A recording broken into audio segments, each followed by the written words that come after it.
Hello everyone, मैं हूं सचिन और आप सबका बहुत बहुत स्वागत है मेरे इस यूट्यूब चैनल पे, जहां हम लोग सीख रहे हैं जावा स्क्रिप्ट विथ मैथ। मतलब हम लोग मैथ भी सीख रहे हैं और जावा स्क्रिप्ट भी सीख रहे हैं। वो कैसे? जैसे देखिए, आज का जो मैथ का क्वेश्चन है वो है एरिया ऑफ रेक्टेंगल। तो सबसे पहले तो हम लोग देखेंगे कि एरिया ऑफ रेक्टेंगल कैसे निकालते हैं, और उसके बाद इसी का एक एप्लीकेशन हम लोग बनाएंगे जावा स्क्रिप्ट में। तो सबसे पहले, उससे भी पहले मैं आपको बता दूं रेक्टेंगल किसे कहते हैं। देखिए, अगर इस प्रकार से मैं एक शेप बनाऊं तो इसे हम रेक्टेंगल कहेंगे। देखिए, यहाँ पे टेढ़ा मेढ़ा नहीं होना चाहिए, ये सब स्ट्रेट लाइन होना चाहिए। मगर मैं ड्रॉ कर रहा हूँ तो जाहिर सा बात है कि पूरा का पूरा स्ट्रेट नहीं हो पाएगा ना।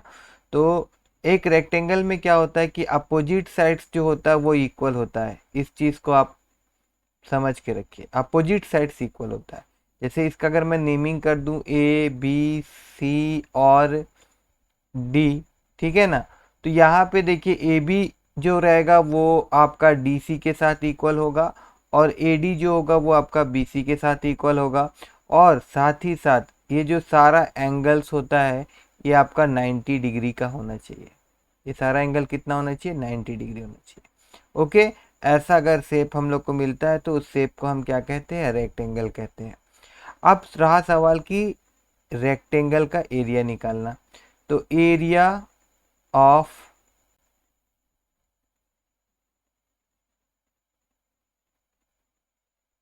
रेक्टेंगल का फॉर्मूला होता है लेंथ इंटू ब्रेथ, ठीक है ना।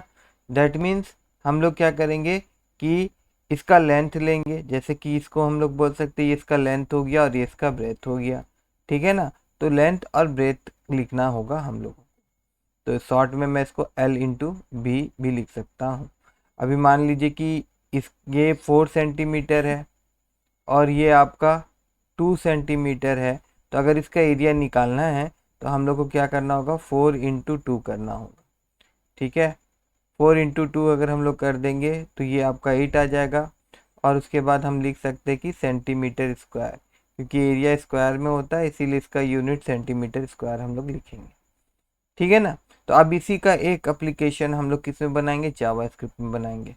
तो चलिए जावा स्क्रिप्ट में।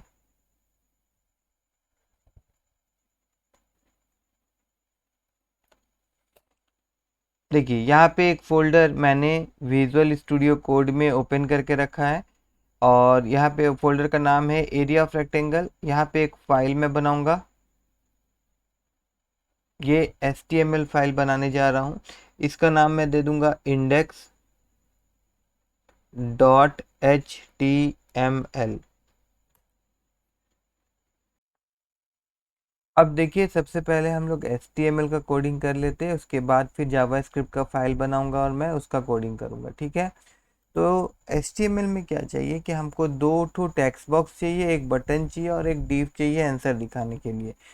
तो सबसे पहले बेसिक स्ट्रक्चर मैं आपको दिखा देता हूँ। आप सबको तो पता ही होगा, अगर आप जावा स्क्रिप्ट सीख रहे हैं तो HTML को किस प्रकार से लिखा जाता है। HTML लिखते हैं, HTML के बाद में हम लोग क्या करते हैं, यहाँ पे हम लोग हेड लिखते हैं। और हेड के अंदर में क्या होता है? हमारा टाइटल होता है। तो यहाँ पे हम लोग लिख देते हैं टाइटल, और यहाँ पे मैं टाइटल दे देता हूँ AR। और उसके बाद कुछ भी टाइटल आप दे सकते हैं, आपका जो एप्लीकेशन है उसके हिसाब से, या आपका जो भी मन कर रहा है उसके हिसाब से। उसके बाद में फिर यहाँ पे हम लोग क्या करेंगे? हेड को क्लोज कर देंगे, हेड जो हमारा ओपन हुआ था, ठीक है।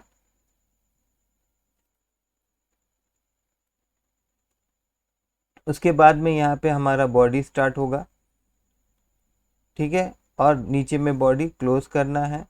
और उसके बाद में देखिए, एकदम लास्ट में हम लोगों को क्या क्लोज कर देना होता है? HTML क्लोज कर देना होता है, ठीक है ना। तो यहाँ पे HTML हमने क्लोज कर दिया। देखिए, इस प्रकार से HTML स्टार्ट हुआ था, HTML यहाँ बंद हुआ। HTML दो पार्ट में डिवाइड होता है, एक आपका हेड और एक आपका बॉडी, ठीक है। हेड पार्ट के अंदर में हम लोग पेज का कुछ इन्फॉर्मेशन देते हैं, और या तो फिर हम लोग टाइटल देते हैं पेज का, ठीक है ना। तो इसी को एक बार मैं आपको ओपन करके दिखा देता हूँ। मतलब ये जो हमारा पेज अभी बना है ना HTML का, उसको मैं ब्राउज़र में ओपन करके आप लोगों को दिखाता हूँ। तो फोल्डर में मैं आपको ले जाता हूँ। फोल्डर का नाम हमारा एरिया ऑफ रेक्टेंगल है, इसको मैं ओपन करता हूँ। एंड इसके अंदर में ये देखिए इंडेक्स, ये हमारा क्या फाइल है, वेब पेज है ना, HTML फाइल है, और इसको हम लोग वेब पेज भी कह सकते हैं। इसको मैं डबल क्लिक करूँ तो देखिए ये हमारा पेज जो है ब्राउज़र में ओपन हो गया है। ठीक है, तो अभी कुछ भी नहीं, सिर्फ टाइटल दिख रहा है। क्यों? क्योंकि अभी तक हम लोगों ने HTML में जो कोड लिखा है इसमें हम लोग सिर्फ टाइटल दिए। देखिए अभी बॉडी वाला पार्ट में हम लोग कुछ नहीं किए। ठीक है ना, तो हम लोग बॉडी वाला पार्ट में हम लोग करने क्या वाले हैं, इसको भी एक बार हम लोग देख लेते हैं। देखिए हम लोग को चाहिए यहाँ पे एक आएगा लिखा हुआ इंटर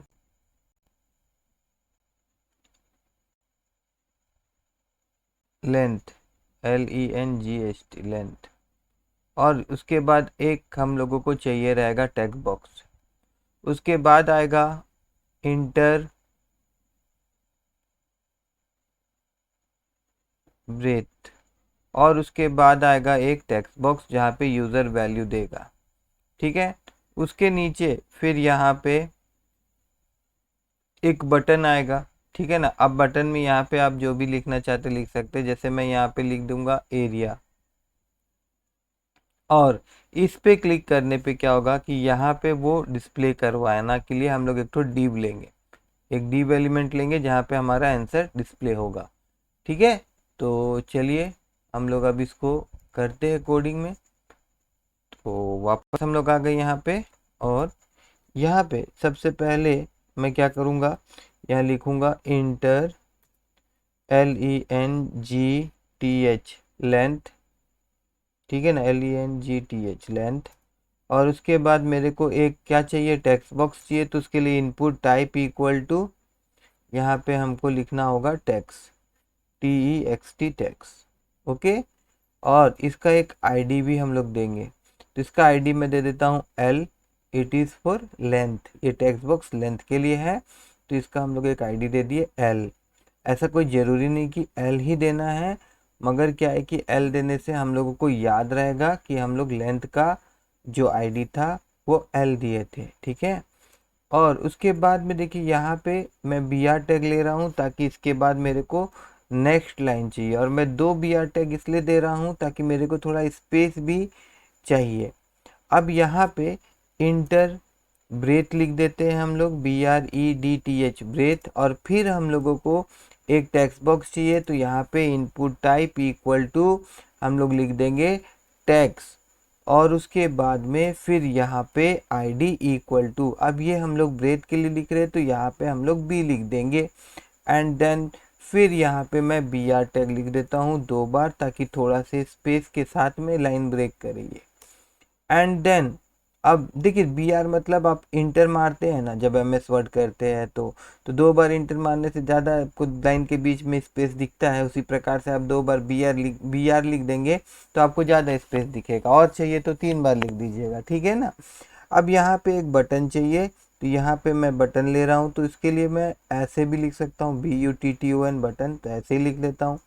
यहाँ पे ये बटन मैंने लिखा, और बटन के अंदर में यहाँ मैं लिख देता हूँ एरिया, और इस बटन में हम लोग ऑन क्लिक इवेंट यूज़ कर रहे हैं, और ऑन क्लिक इवेंट के थ्रू हम लोग एक फंक्शन को कॉल करवाएंगे, और इस फंक्शन का नाम मैं रख देता हूँ RECT ब्रैकेट ओपन क्लोज। ठीक है, तो अब ये तो हो गया यहाँ तक। उसके बाद और हम लोग क्या करने वाले, नीचे में यहाँ पे एक div मैं बनाऊंगा। तो यहाँ पे भी मैं BR टैग लिख देता हूँ, BR, and then again BR, और उसके बाद यहाँ पे मैं एक div टैग ले रहा हूँ, और इस div का मैं यहाँ पे आईडी दे देता हूँ ANS। यहाँ पे रिजल्ट डिस्प्ले होगा हमारा, मतलब जो एरिया होगा वो यहाँ पे डिस्प्ले होगा। अब ये जो है रेक्ट नाम का फंक्शन हम लोग को बनाना होगा जावास्क्रिप्ट फाइल में। तो चलिए एक जावास्क्रिप्ट फाइल हम लोग यहाँ क्रिएट कर लेते हैं। तो इसका नाम मैं दे देता हूँ code.js। अब code.js को हम लोग यहाँ पे लिंक करवा देते हैं। तो उसके लिए क्या लिखना होगा, उसके लिए लिखना होगा SCRIPT स्क्रिप्ट, फिर SRC, फिर इक्वल टू और फिर हमारा जो फाइल है उसका नाम code.js। Both are in the same folder, that's why we give only name with extension. मतलब दोनों एक ही फोल्डर में है, इसी कारणवश मैं जावास्क्रिप्ट का फाइल और उसका एक्सटेंशन ही लिख रहा हूँ, नहीं तो पूरा का पूरा मेरे को पाथ देना होता जहाँ पे मेरा फाइल होता। अब उसके बाद इसको बंद कर देता हूँ स्क्रिप्ट को, और अब हम लोग आ जाते हैं code.js में। code.js में आने से पहले एक बार मैं आपको फिर से ब्राउज़र में ले जाता हूँ और इसको एक बार मैं यहाँ पे रिफ्रेश करता हूँ।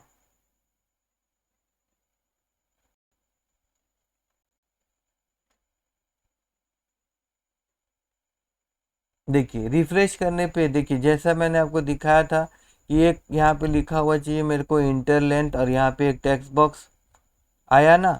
फिर मैंने आपको दिखाया था कि यहाँ पे एक चाहिए मेरे को इंटर ब्रेथ और एक टेक्स्ट बॉक्स आया ना, और यहाँ पे एक बटन। अब क्या करवाना है कि इस बटन पे क्लिक करने से नीचे में क्या होगा कि मेरे को एरिया कैलकुलेट करके दिखाएगा, डिस्प्ले करवाएगा।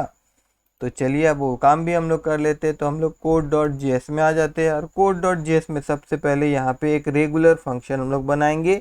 रेगुलर फंक्शन बनाने के लिए फंक्शन कीवर्ड, उसके बाद फंक्शन का नाम। तो जैसा कि वहाँ पे ऑन क्लिक इवेंट के बगल मतलब इक्वल टू इन्वर्टेड कॉमा में मैंने रेक्ट ब्रैकेट ओपन क्लोज लिखा था ना, वो फंक्शन का नाम था। और जब कोई बंदा उस बटन को क्लिक करेगा तो यही फंक्शन कॉल होगा। तो इसको कॉल हो रहा है कि नहीं हो रहा, चलिए ये भी हम लोग चेक कर देते हैं। तो यहाँ पे मैं लिखता हूँ कॉलिंग। तो अगर मैं उस बटन में क्लिक कर दूँ और कॉलिंग वाला अलर्ट मैसेज डिस्प्ले हो, इसका मतलब कि ये है कि हम लोग सही जा रहे हैं। तो यहाँ पे जाने के बाद एक बार मैं इसको रिफ्रेश कर देता हूँ और फिर मैं यहाँ क्लिक करता हूँ। तो यहाँ पे क्लिक करने पे यहाँ पे कॉलिंग वाला अलर्ट मैसेज आ रहा है, इसका मतलब ये है कि हम लोग ठीक जा रहे हैं। अब वापस से मैं यहाँ आ जाता हूँ। अब क्या करना है कि अब वो जो डब्बा है, जो टेक्स्ट बॉक्स है, उसके अंदर जो वैल्यू है उसको मेरे को उठाना है और एक वेरिएबल में स्टोर करवाना है। तो सबसे पहले यहाँ पे एक वेरिएबल मैं डिक्लेयर कर ले रहा हूँ, और इस वेरिएबल का नाम मैं एल रख दे रहा हूँ। ये कैपिटल एल मैंने लिखा, या तो मैं ऐसे ही लिख देता हूँ, ठीक है। और उसके बाद में यहाँ पे मेरे को लिखना होगा document dot get element, document dot get element by ID, और लेंथ का आईडी मैंने यहाँ एल दिया था, तो यहाँ पे एल देना होगा। और उसका हमको क्या चाहिए, वैल्यू चाहिए, तो यहाँ पे हम लोग लिखेंगे वैल्यू, ठीक है। उसके बाद में अब फिर नीचे मैं जाऊँगा और फिर मैं यहाँ लिखूँगा let B is equal to, उसके बाद फिर यहाँ लिखूँगा document dot get element by ID, और फिर ब्रैकेट ओपन क्लोज, और यहाँ पे मैं लिख दूंगा बी, मतलब क्योंकि ब्रेथ वाला टेक्स्ट बॉक्स में मैंने उसका आईडी भी दिया था। और उसके बाद यहाँ पे मैं लिख दूंगा वैल्यू। हो गया। अब हम लोग क्या करवाने चाहते हैं, एरिया। तो एरिया निकालने के लिए एक वेरिएबल मैं फिर से यहाँ ले रहा हूँ, let area equal to, area का फॉर्मूला क्या था, लेंथ इनटू ब्रेथ। तो यहाँ पे लेंथ का वैल्यू एल में आएगा और ब्रेथ का वैल्यू बी में आएगा, तो यहाँ पे मैंने लिख दिया लेंथ इनटू ब्रेथ। अब इसको डिस्प्ले करवाना है, तो उसके लिए यहाँ पे लिखना होगा document dot get element by ID, और आईडी का नाम क्या होगा, वहाँ पे मैंने ANS रखा था आईडी का नाम, वो जो डिव मैंने बनाया था। उसके बाद डॉट यहाँ पे हम लोग को लिखना होगा इनर HTML, और फिर यहाँ पे कुछ स्ट्रिंग के साथ में एरिया को मैं डिस्प्ले करवाऊंगा। तो यहाँ मैं लिख देता हूँ the area of rectangle is, और उसके बाद यहाँ पे प्लस एंड देन एरिया। अब सब कुछ सही रहा तो एरिया कैलकुलेट होगा। तो चलिए यहाँ चलते हैं हम लोग। एक बार मैं इसको रिफ्रेश कर देता हूँ, और फिर यहाँ पे मान लीजिए कि मैं 4 लिखता हूँ लेंथ, और ब्रेथ यहाँ पे मैं 5 लिखता हूँ, और फिर मैं यहाँ अगर क्लिक करूँ तो देखिए नीचे दिखा रहा है the area of rectangle is 20। ये बिल्कुल सही आंसर है। तो हम लोगों ने वो जो एरिया ऑफ रेक्टेंगल का एप्लीकेशन हम लोग बनाना चाहते थे जावास्क्रिप्ट में, वो हम लोगों ने बनाया।